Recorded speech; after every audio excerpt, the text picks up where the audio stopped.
네, 여러분 안녕하세요. 월요 성경대학 창세기반에 잘 오셨습니다. 이제 1학기도 오늘 강의를 마치면 한 번밖에 더 남지 않았습니다. 1월 18일서부터 시작했는데요. 그간 창세기 말씀으로 잘 동행하여 오셨습니다. 우리 모두 마지막까지 최선을 다해서 이 경주를 마치길 바랍니다. 오늘은 18번째 강의 시간으로 창세기 15장 12절에서 21절의 말씀을 함께 보도록 하겠습니다. 우리 기도하고 시작하겠습니다. 하나님, 감사한 하나님, 저희가 늘 주님께 감사한 마음을 품을 수 있도록 또 표시할 수 있도록 주님 저희를 변화시켜 주심을 감사드립니다. 창세기의 말씀을 통해서 여기까지 오는 동안 그 말씀 속에 담긴 하나님의 깊은 뜻, 그 뜻을 더욱더 저희가 깨닫게 되었음을 믿습니다. 하나님 이제 그 깨달음으로 저희의 삶이 하나님께서 인도하시는 그 여정을 따라 사는 믿음의 삶이 되게 하옵소서. 오늘도 처음과 마침을까지 주님께서 함께 동행하여 주시길 간곡히 간구드리오며 예수님 이름으로 기도드렸습니다. 아멘. 네, 자, 다 함께 스크린을 보시면서 오늘의 말씀 함께 봉독하도록 하겠습니다. 스크린 보여드릴게요. 네, 예, 보이시죠? 자, 창세기 15장 12절에서 21절의 말씀입니다. 12절 시작하겠습니다. 해질 때에 아브라함에게 깊은 잠이 임하고 큰 흑암과 두려움이 그에게 임하였더니 여호와께서 아브라함에게 이르시되 너는 반드시 알라. 내 자손이 이방에서 객이 되어 그들을 섬기겠고 그들은 400년 동안 네 자손을 괴롭히리니 그들이 섬기는 나라를 내가 징벌하며 그 후에 네 자손이 큰 재물을 이끌고 나오리라. 너는 장수하다가 평안히 조상에게로 돌아가 장사될 것이요 내 자손은 4대 만에 이 땅으로 돌아오리니 이는 아모리 족속의 죄악이 아직 가득 차지 아니함이니라 하시더니 해가 져서 어두울 때에 연기 나는 화로가 보이며 타는 횃불이 쪼갠 고기 사이로 지나더라. 그날에 여호와께서 아브람과 더불어 언약을 세워 이르시되 내가 이 땅을 애굽 강에서부터 그 큰 강 유브라데까지 네 자손에게 주노니 곧 겐 족속과 그니스 족속과 갓몬 족속과 헷 족속과 브리스 족속과 르마 족속과 아모리 족속과 가나안 족속과 기르가스 족속과 여부스 족속의 땅이니라 하셨더라. 아멘. 지난 시간 창세기 15장 1절에서 11절의 말씀에서 두려움과 낙심에 빠져 있던 아브람은 여호와 하나님의 분부대로 언약 확증식을 준비합니다. 아브람은 3년 된 암소, 삼염소, 숫양을 잡아서 둘로 쪼개고 산불 비둘기와 집 비둘기 새끼는 그냥 그대로 서로 마주보게 가지런히 두었습니다. 여기서 우리는 창세기반 첫 번째 강의 언약의 성격에서 배운 하나님께서 언약을 하실 때 쓰는 쪼개다의 뜻을 가진 히브리어 동사 카랏을 기억해 볼 수 있겠습니다. 이 언약은 히브리어로 브리트라고 하고 언약을 맺다는 카랏, 브리트가 된다고 말씀드렸었죠. 이게 관용구입니다. 오늘 본문에서는 재물을 칼로 둘로 나누는 행위로 나타내고 있습니다. 피냄새를 맡고 어디로부턴가 날아온 솔개들을 내쫓으며 아브라함은 기다립니다. 시간이 흘러 해는 서산 너머로 뉘엿거리는데 하나님은 아무런 응답이 없고 깊은 정적만이 흐르고 있습니다.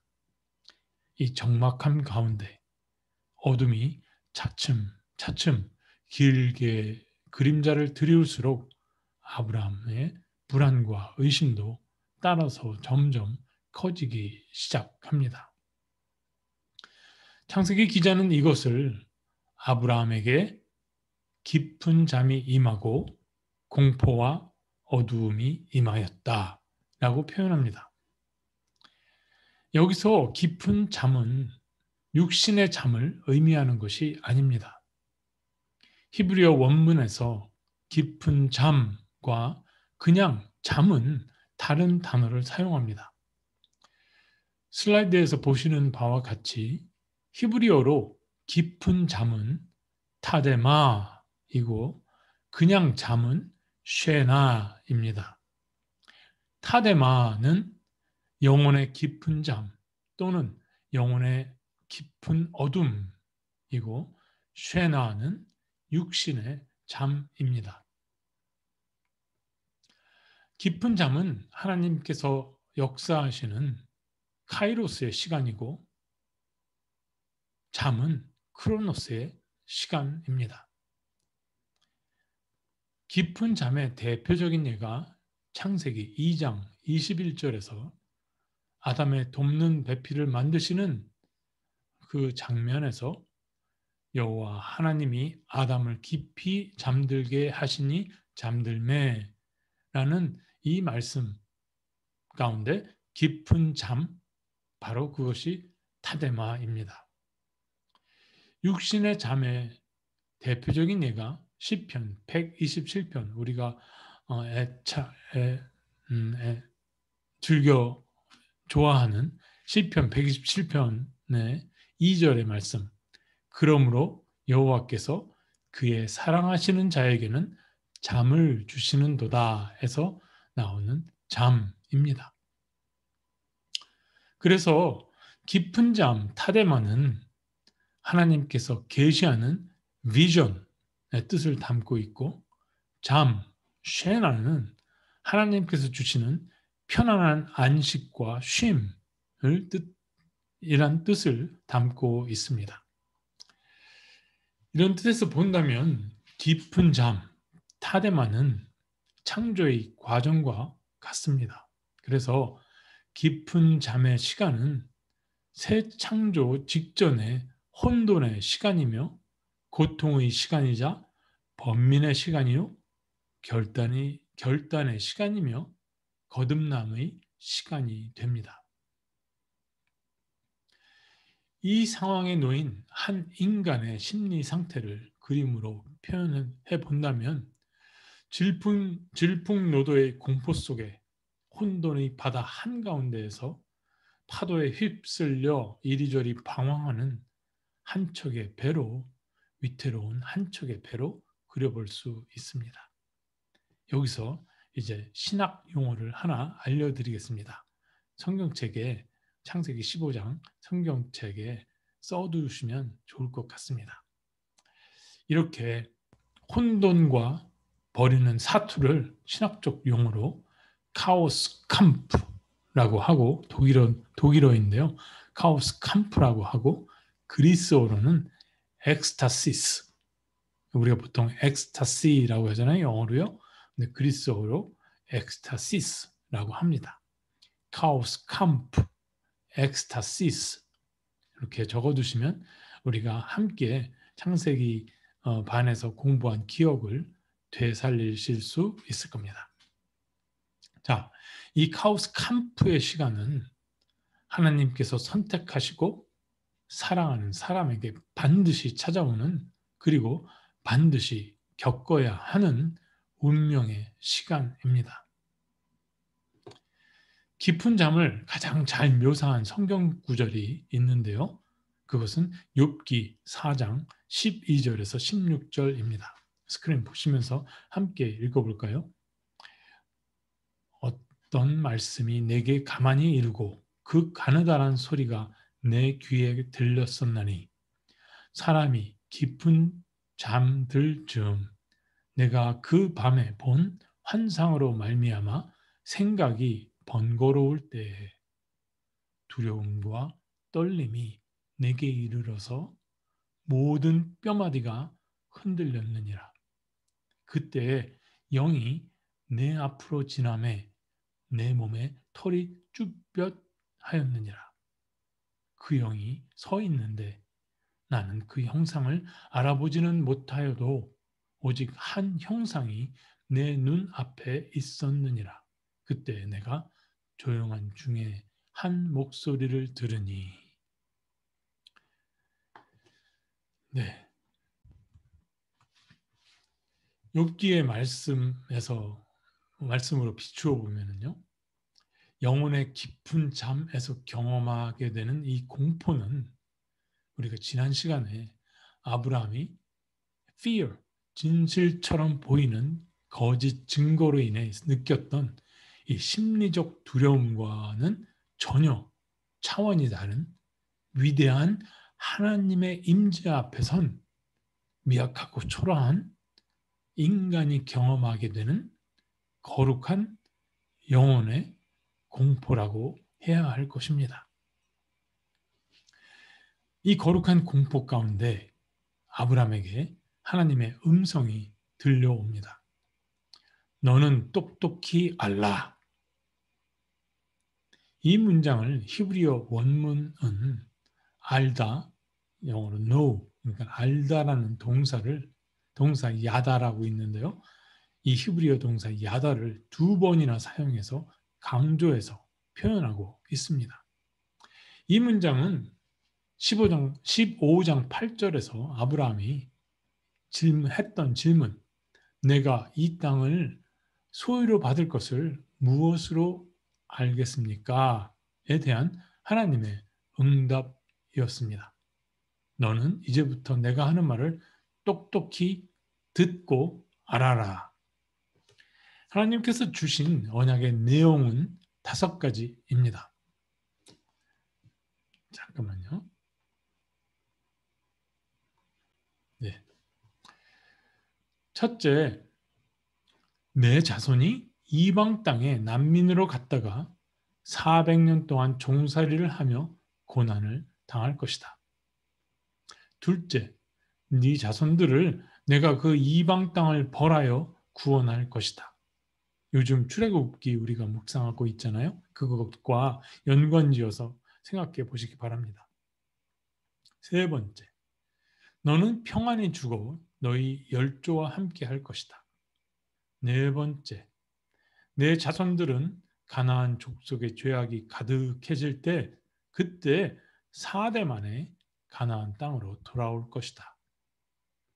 다섯째, 내 자손들이 소유할 가나안 땅의 경계는 나일강으로부터 유프라테스 강에 이를 것이다.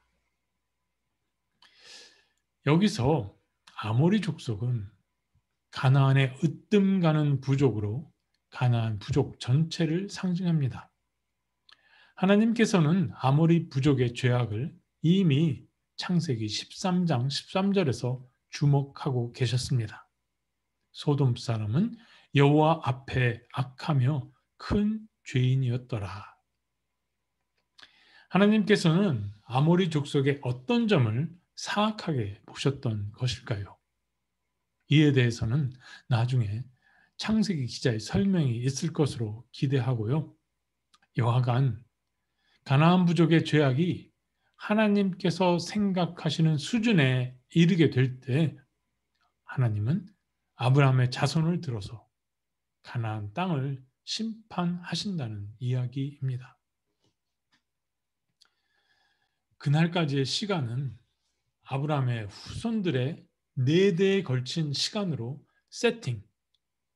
프리셋이 되었으며 하나님 입장에서는 본다면은 심판을 참으시는 시간이고 가나안 부족의 입장에서는 회개할 수 있는 은혜의 시간이자 죄악이 쌓여가는 폐역의 시간이기도 한 것이죠. 분명한 점은 하나님께서 가나안 땅을 이스라엘 백성에게 주시려 하는 목적은 이스라엘 백성을 특별히 이뻐해서가 아니라 가나안 사람들의 죄악, 때문이었다는 사실입니다. 모세 선지자도 신명기 9장 5절에서 이것을 분명히 못 박아 둡니다. 너희가 가서 그 땅을 차지함은 너희 공의로 말미암도 아니요 너희 마음이 정직함으로도 아니요 이 가나안 민족들이 악함으로 말미암아 너희 하나님께서 여호와 하나님께서 그들을 너희 앞에서 쫓아내시기 위함이다. 신명기 9장 5절의 말씀입니다. 자, 하나님께서 이렇게 구체적으로 언약을 확증시켜 주심으로써 아브라함을 두려워하게 하고 낙심하게 했던 핵심적인 이 본질적인 문제, 즉 자신의 미래에 관한 문제는 분명한 계시를 받게 되었습니다. 어느새 해는 지고 칠흑같이 캄캄한 밤이 되었습니다. 밤하늘의 별들은 더욱 영롱하게 반짝이고 있었습니다. 그리고 갑자기 연기 나는 화로가 보이고 타는 횃불이 쪼갠 고기 사이로 지나갔습니다. 아브라함은 똑똑히 그 광경을 목격했고 평생 잊을 수 없는 기억으로 마음에 담아 두었을 것입니다. 이 횃불 언약을 토대로 아브라함은 믿음을 다시 회복할 수 있었을 것이며 신실하신 하나님에 대하여 자신도 신실하겠다고 다짐했을 겁니다.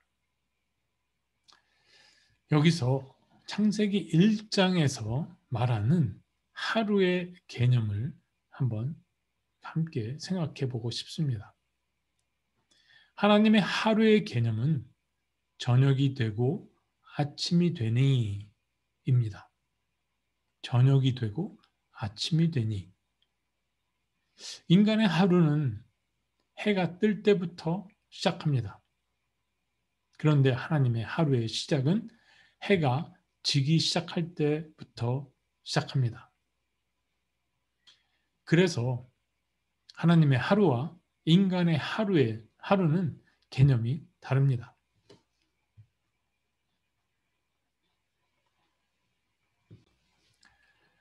석양에 노을이 지기 시작할 때 우리는 밀레의 만종의 그림처럼 하루의 수고를 감사하며 마치지만은 노을 저편으로 고갱이 자신의 작품 노을에서 표현한 것 같이 혼돈 속으로 빛으로 찾아오시는 하나님의 창조하심을 동시에 보게 됩니다. 그래서 아브라함에게 영혼의 깊은 밤인 이 깊은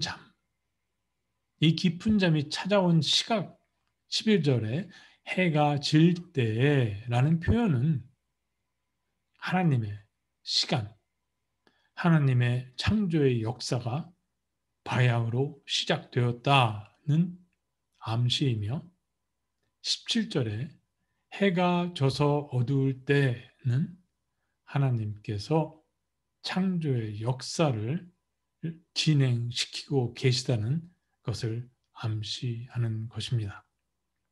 이걸 좀 문학적으로 멋있게 좀 표현해 보면 어떻게 될까요?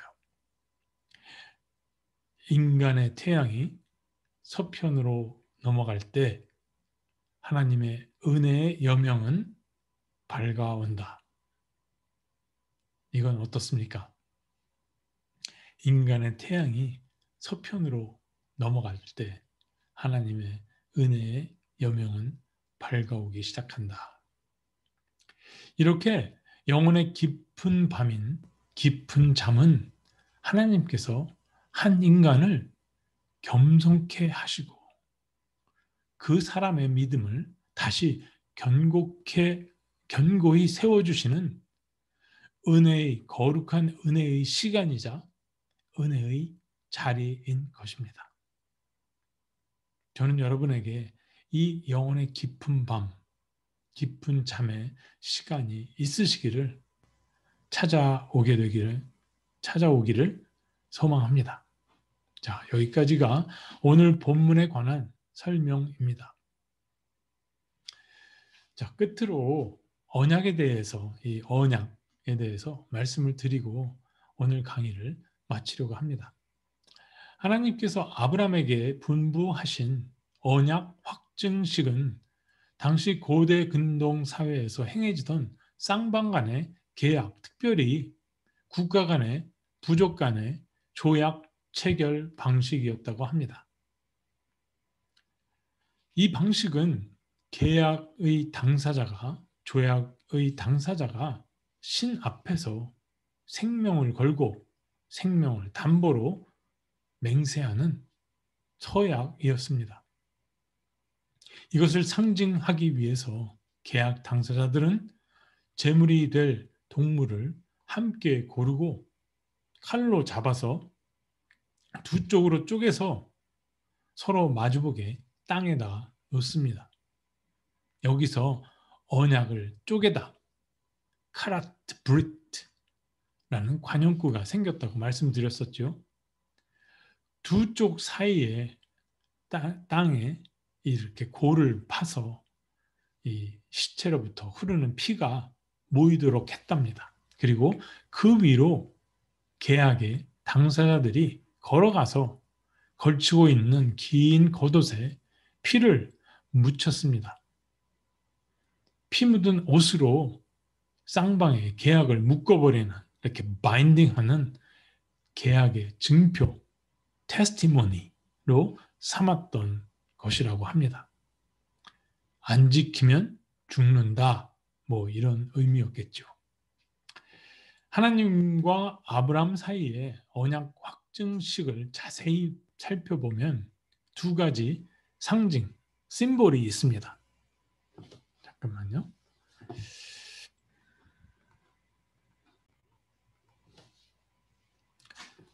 이해를 위해서 이제 상상으로 그린 그림을 보면서 말씀을 드릴게요. 아까 5종류의 동물은 모든 사람, 모든 인류를 상징하고 화로에서 나는 연기와 횃불은 여호와 하나님을 상징합니다. 이 연기와 횃불이 출애굽기에서는 이스라엘 백성을 인도한 구름 기둥과 불 기둥으로, 또 나중에 성막 제사에서는 제물을 태웠던 번제단으로 연결된다고 보는 학자들도 있습니다. 하나님과 아브라함의 언약 확증식에는 아주 이상한 점이 한 가지 발견됩니다. 그것은 무엇일까요? 소아시아의 고대 유물들을 발굴하고 연구한 고고 학자들에 따르면 고대 근동 사회에서 강대국이었던 이 히타이트 왕국, 철기 문명을 자랑했던 이 히타이트 왕국과 주변의 약소국들의 왕들 사이의 조약 내용을 보면은 약소국들의 왕들은 강대국이었던 히타이트의 왕에게 의무와 충성을 맹세하는 대신에 히타이트 왕은 이들 약소국들을 보호해 주는 것을 약속할 뿐 피해 맹세는 하지 않았다는 것입니다.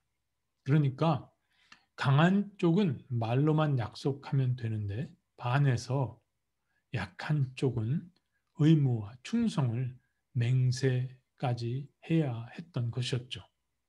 앞에서 말한 언약 확증식을 여기에 대입해 본다면은 쪼개진 재물 사이로 흐르는 피를 밟고 지나가야 하는 쪽은 어느 쪽? 약한 쪽이었다는 말씀입니다. 그런데 놀랍게도 하나님과 아브라함 사이의 언약에서는 이러한 사회적 관행이 완전히 뒤집어져 있다는 것이죠. 오직 여호와 하나님만이 쪼개진 재물 사이로 흐르는 피를 밟고 지나가셨다는 사실입니다.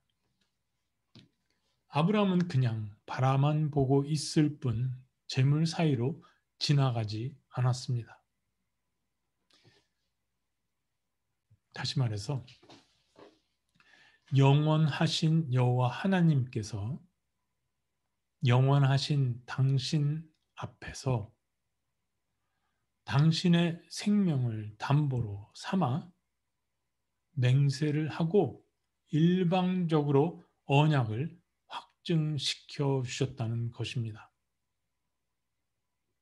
엘 엘리온, 지극히 높으신 하나님께서 당신 스스로를 인간의 위치가 아닌 인간의 위치보다 더 낮은 밑으로 낮추시고 내가 반드시 내가 너에게 한 말을 한 치의 오차도 없이 지키겠다고 일방적으로 언약을 맺어 주셨다는 점입니다. 그래서 아브라함 언약은 아브라함의 공로는 하나도 없고 오로지 하나님의 은혜로만 성사된 영원한 피의 언약이 되었던 것입니다. 쪼개진 재물 사이로 지나간 피를 밟고 지나가신 분은 여호와 하나님, 당신 한 분뿐이셨습니다. 즉 하나님의 말씀은 곧 하나님의 행동이 된다. 하나님은 말과 행동이 일치한다. 이것을 보여준 사건이 바로 아브라함과 하나님께서 아브라함과 맺어주신 횃불 언약의 사건이었던 것입니다. 바로 이 점을 우리가 주목하고 기억해야 합니다. 바로 여기에 하나님은 신실하시다라는 표현의 뿌리가 있습니다. 우리는 신앙생활에서 이 신실하다라는 표현을 가볍게 쓰는 경향이 있는데요. 사실 이 표현은 죽을 각오를 전제로 하고 있다는 사실입니다.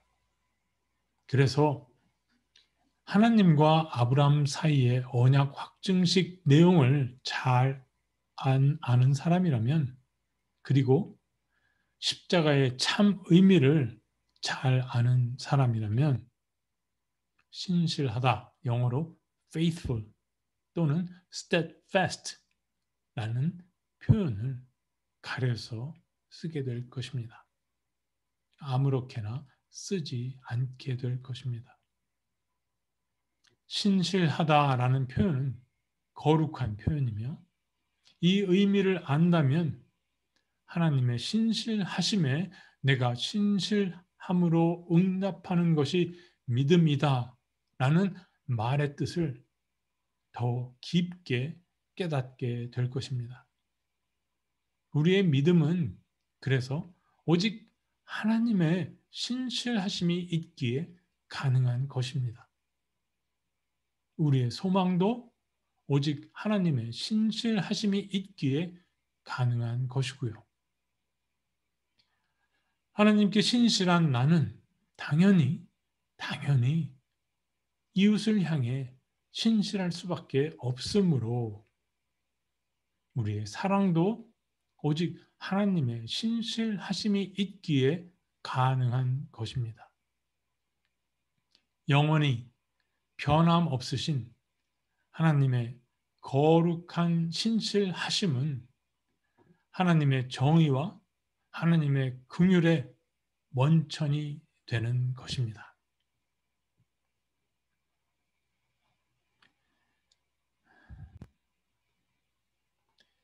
여호와 하나님께서 아브라함과 맺어주신 언약 확증식의 함축된 의미들을 알게 되므로 예수 그리스도의 십자가에 담긴 하나님의 은혜와 섭리에 마음이 더욱 더 뭉클해집니다. 자, 이제 공통 질문을 올려드리겠습니다. 1번입니다. 여러분의 어린 자녀가 이렇게 질문합니다. 하나님은 신실하시다는데 그 말이 무슨 뜻이에요? What is it? Great is thy faithfulness. 이 자녀의 질문에 대해서 여러분들은 어떻게 설명해 주시겠습니까? 자녀는 이 신실하심을 누구에게서 배울 수 있을까요? 2번, 아브라함에게 여호와 하나님은 내가 너희 복이 된다라고 말씀하셨습니다. 하나님께서 나의 복이 된다에서 복은 어떤 개념일까요? 신실하심의 의미를 기억하면서 찬송 오 신실하신 주 새 찬송가 393장 통일 찬송가 447장을 한번 조용히 불러보시기 바랍니다. 의미가 다르게 다가옵니까? 다음으로 제18강 자기 학습과 숙제입니다. 5월 16일 예정대로 저녁 7시 반 줌토에 있습니다. 네. 그리고 창세기 15장을 다시 한번 읽어보시고요. 그 다음에 공통 질문 생각해보고 한번 정리해 보시기 바랍니다. 그리고 제가 지난 시간 두려움에 대해서 이제 말씀을 드릴 때 이야기에 귀를 기울일 줄 알아야 한다고 말씀드렸는데요. 그것과 관련해서 제가 비디오 자료를 하나 나중에 올려드리겠습니다. 그 자료를 한번 보시기 바랍니다. 그 자료가 한 몇 회분으로 나눠져 있는데 마지막 부분 결론반을 보여드리겠습니다. 관심 있으신 분은 찾으셔서 한번 쭉 보아도 좋을 것 같습니다. 네, 자 이것으로 오늘은 좀 강의가 짧죠? 그리고 어렵지 않았죠? 네, 이것으로 강의를 마치도록 하겠습니다. 기도하고 강의 마치겠습니다. 하나님, 오늘 저희는 언약에 대해서 깊게 한번 공부를 해보았습니다. 또 언약이 있기까지 아브라함에게 찾아온 그 깊은 잠에 대해서 또 살펴보았습니다. 하나님, 저희가 거듭난다는 것이 그냥 말로만 거듭나는 것이 아님을 알게 됩니다. 하나님을 알아갈수록 저희가 정말 속이 겉이 되고 겉이 속이 되는 이런 천지개벽이 저희 안에서 일어나는 그런 창조가 일어나야 함을 알게 되고 또 그것을 위하여서 저희가 정말 하나님을 저희 삶 중심에 온전히 모셔야 함을 깨닫게 됩니다. 그럴 때 마음속에 일어나는 저의 감정은 주님 두려움입니다. 그런 깊은 잠이 저에게 찾아올 때 과연 제가 그 변화를, 그 격변을 감당할 수 있을까요? 저희의 믿음의 연약함을 주님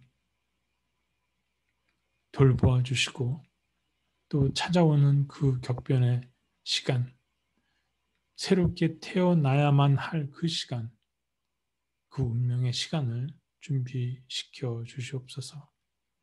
주님의 말씀에 인도하심에 순종하겠나이다. 또 언약의 성격에서 보듯 저희의 공로는 아무것도 없고 오직 하나님의 은혜뿐입니다. 여태껏 살아오면서 삶에 제가 중심이 되어 있음을 주님께 고백드리옵고 이 순간부터라도 주님께서 더욱더 저희 삶의 중심에 오셔서 저희의 삶을 주장하시고 인도하여 주시옵소서. 또 그 과정 속에서 저희의 삶이, 저희의 인격이, 저희의 전 인격이 변화되게 하여 주시옵소서. 그 변화를 통하여 예수 그리스도의 생명이 드러나고 이웃에게 흘러넘치는 역사가 생명의 역사가 이루어지길 간절히 소망하며 예수 그리스도의 이름으로 기도합니다. 아멘. 네, 18강 마치도록 하겠습니다. 함께해 주신 여러분들께 감사합니다. 줌 시간에 뵐게요. 안녕히 계세요.